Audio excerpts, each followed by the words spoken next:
Good morning. Today we would like to discuss another important module, that is the next module, chapter 4, fourth module, profit and gain of business or profession. This module, we know we are already discussed. We have 5 heads of income. We are already covered 2 heads of income: income from salary, income from house property. Then we have 3 important heads of income: profit or gain of business or profession. Then the last module, that is capital gain. One more module we have left. So fourth module contain business and profession. Any profit as a result of business is taxable, or any gain as a result of profession is also taxable. See, section 28 to 44D deals with the profit and gain of business or profession. Only 2 things are discussed here: business income, professional income.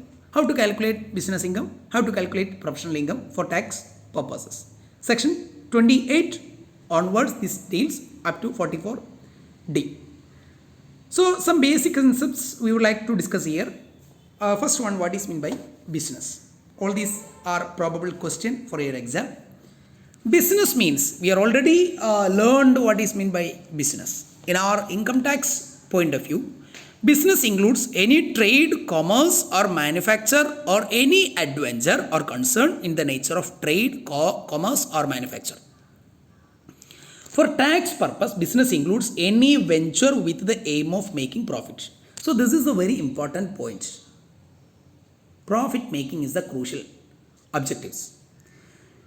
Intention of the purchase is important to determine the business nature of transaction. When a person purchase a commodity for own use and sell it after for a period at a profit, the income is not business income. Please, very careful. Intention of the purchase. Suppose we are purchasing an article only for the purpose of sale. Any income which is generated as a result of these transactions, it is considered as a business income.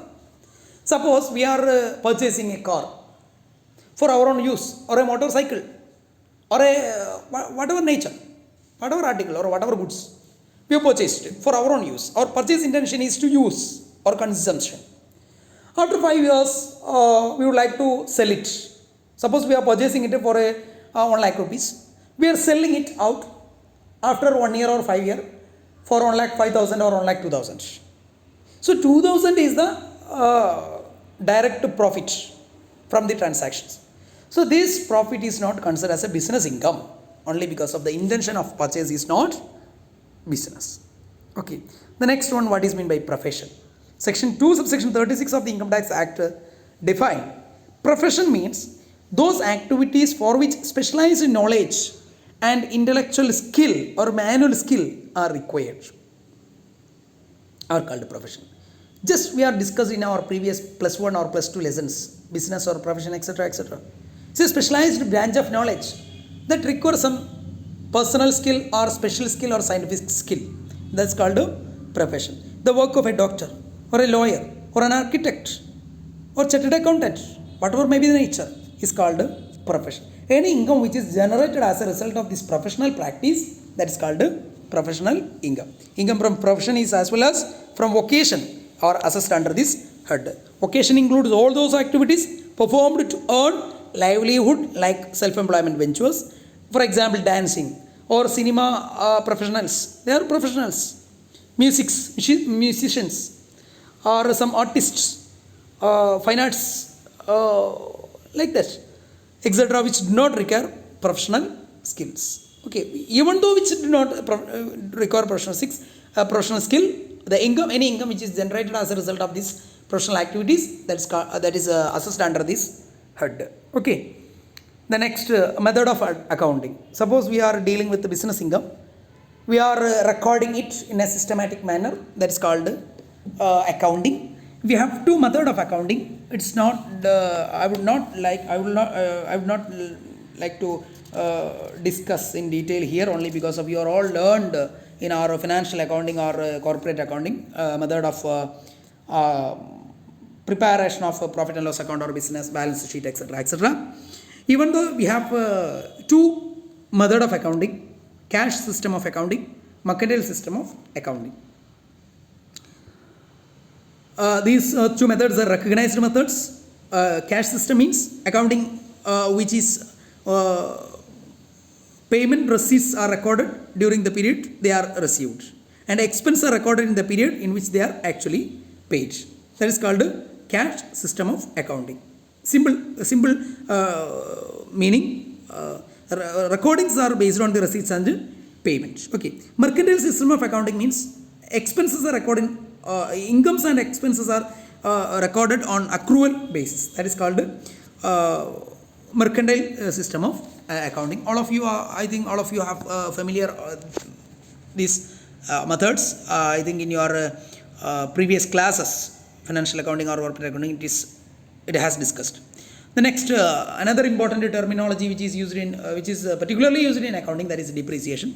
Depreciation means loss in the value of assets due to normal wear and tear. That's called depreciation. Due to the usage of assets or to the time span of the assets, some loss in the value of assets may occur.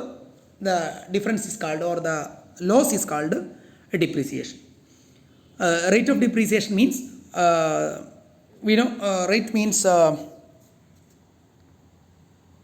we are charging some rate on asset to depreciate the asset. The rate is called rate of depreciation.